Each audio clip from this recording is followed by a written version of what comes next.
Yellowstone volcano warning over unavoidable supereruption. We have to do something about this. This is what scientists are saying. It's one of the 20 supervolcanoes of the world. It's called a supervolcano because of the devastation that it can wreak on a worldwide scale. It last erupted 2.1 million years ago, 1.3 million years ago, and 640,000 years ago. And scientists, according to them, say it's the possibility to lead to one calling for action to prevent such a catastrophic event. The supervolcano's caldera formed during the three big events: the Huckleberry Ridge 2.1 million years ago, Mesa Falls eruption 1.3 million years ago, and Lava Creek eruption about 640,000 years ago. Please consider supporting my Patreon account since YouTube has demonetized my channel. Thank you for your support. The daily posts are 5 videos daily, and they are totally different from what I have on my YouTube channel. Thank you so much for your support and that you find all my content so interesting. You'll find the Patreon account details in the description box below. Now, we've looked at the magma plume, and from what scientists have told us lately, it comes from Baja California, and it splits into two on like a Y shape. The western arm goes under San Andreas Fault in Walker Lane Fault System, where we have the high-threat volcanoes of California, and the eastern arm goes up through Utah into Yellowstone in Wyoming, and then turns to west 180, well, making a 90-degree turn into Idaho. And this is all magma underneath. Now, it's located between under Wyoming, Idaho, and Utah, and it's in the Yellowstone National Park, the area monitored constantly by USGS at Yellowstone Volcano Observatory. But some experts think that there is more that could be done to protect the world from the eruption of this volcano.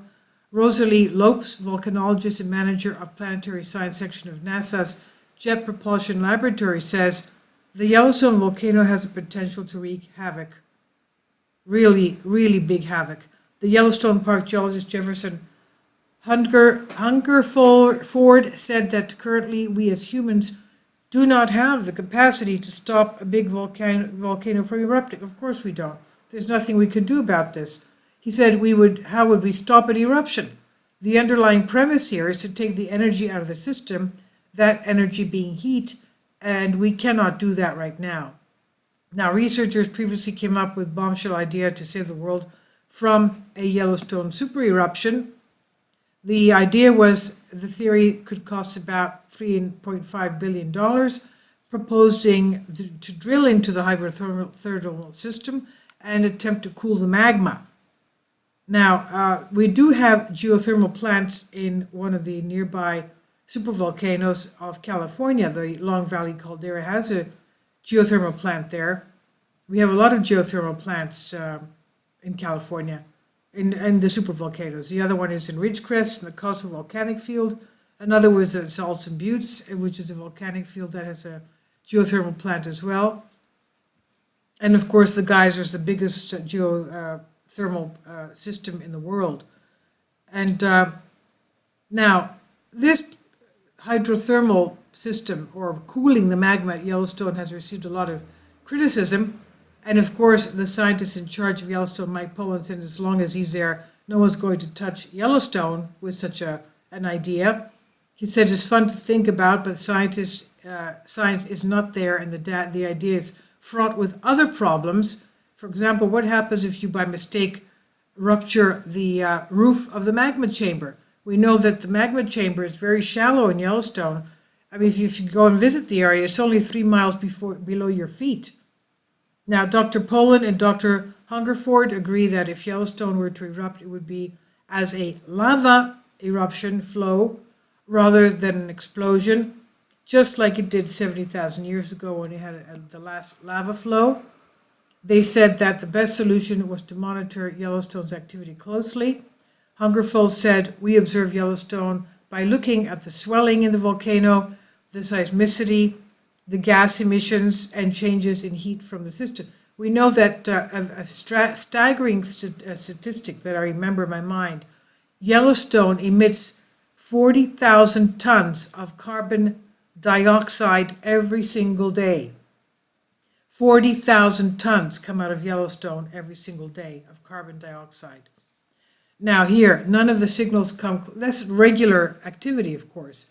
It doesn't mean that's bad. That's how they found out that there is a bigger magma chamber under Yellowstone because of the tremendous amount of carbon dioxide that's emitted by this volcano. We know that volcanic gases, is a natural thing for volcanoes to emit volcanic gases anyway. Now, Dr. Luca Siena, professor of geology and petrology in Aberdeen University, suggests that was not enough.